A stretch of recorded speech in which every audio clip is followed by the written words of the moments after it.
Welcome back to NBA Cinema.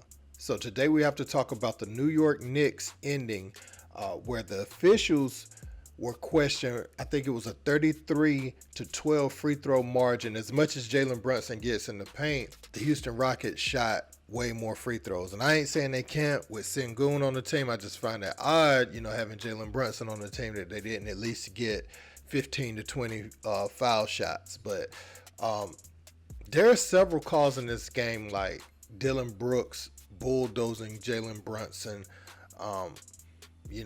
several other things that happen throughout that just don't add up as far as what they called at the end of the game. Jalen Brunson spent half the night on the floor and probably didn't get a lot of calls that he deserved.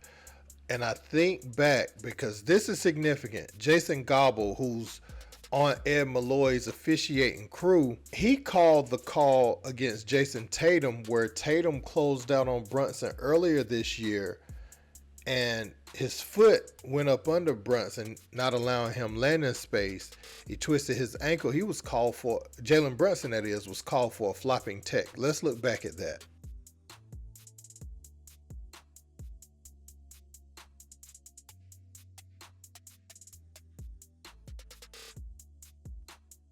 Or that's the signal. Where's the flop?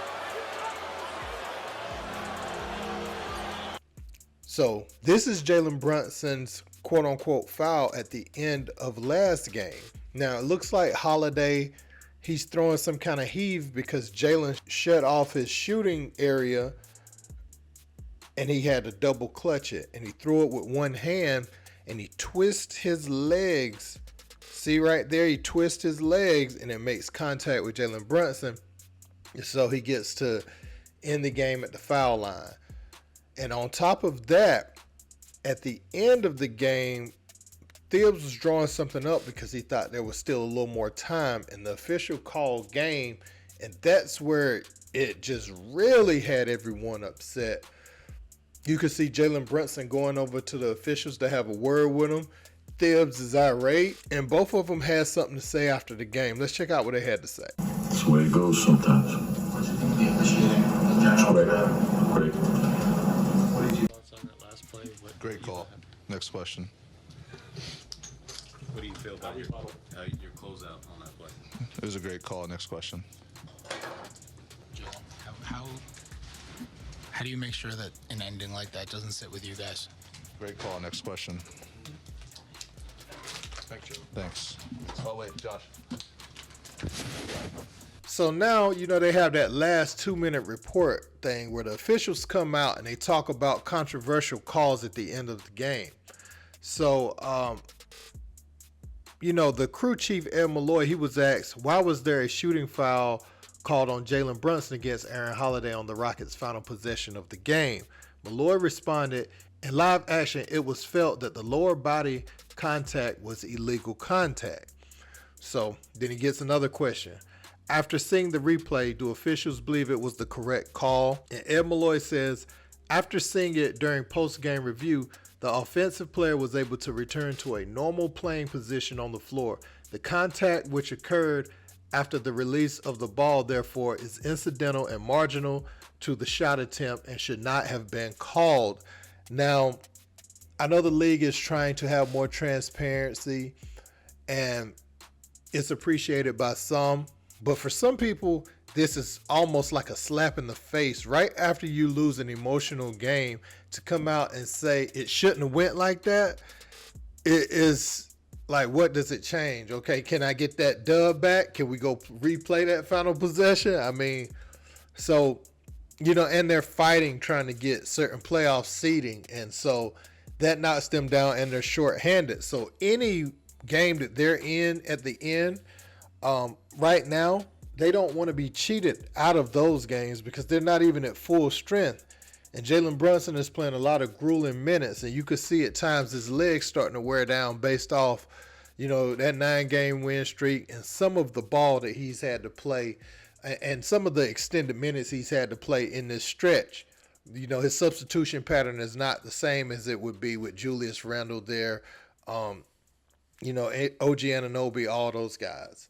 So Obviously, this shouldn't have been called. I know when you're preaching to your team, you don't like to be in these situations because you leave it up to the officials to determine the winner at the end of the game. And a lot of times home cooking comes into play.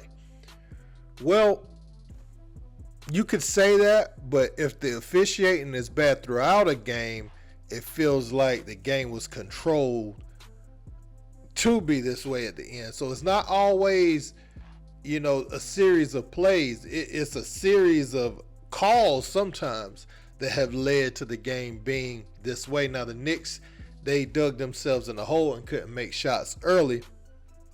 And so I know they're probably looking at that, because one of the things you want to do is control what you can control, but you can't control when the officiating is going against you. You're making sound defensive plays like that bulldoze by Dylan Brooks. Brunson, yes, he was moving, but when you lower that shoulder and you ram someone like that, that's an automatic offensive foul, or should be an offensive foul.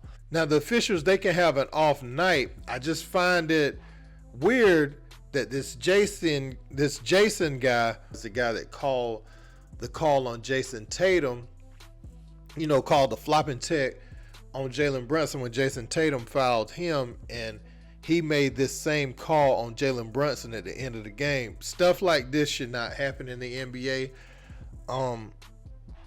Jalen Brunson is the New York Knicks superstar, and things like that should not happen for sure. When players are twisting and turning in the air and jumping into players, we have to eliminate that from the game. When I would have seen Holiday double pump like that, a lot of times for me in my mind, when they're double pumping, it's an automatic no call. I understand you calling it somewhat, just because if you don't call it, there's no way to review it, right? It's almost like you should have your challenges, but for the final play of the game, I'm for a challenge. As far as like an official, you have your challenges as coaches, but you have an official challenge too, where you have a challenge that it can only be used for that moment in the game, where a call is determining it. A call is determining the outcome. So yes, this one challenge is designated for the final play of the game.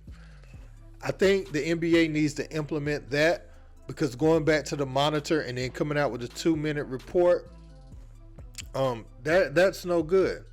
So it shouldn't just be left on the coaches to challenge. There should be a challenge, and obviously everyone's going to throw it at the end of the game because, it's there. But let's get this call correct. A close game like that shouldn't be determined by a call that doesn't exist, or it should be determined by a call that is earned. That's what I would say to that. I want to know what you guys think in the comments. Don't forget to like, share, and subscribe. Till next time. Peace.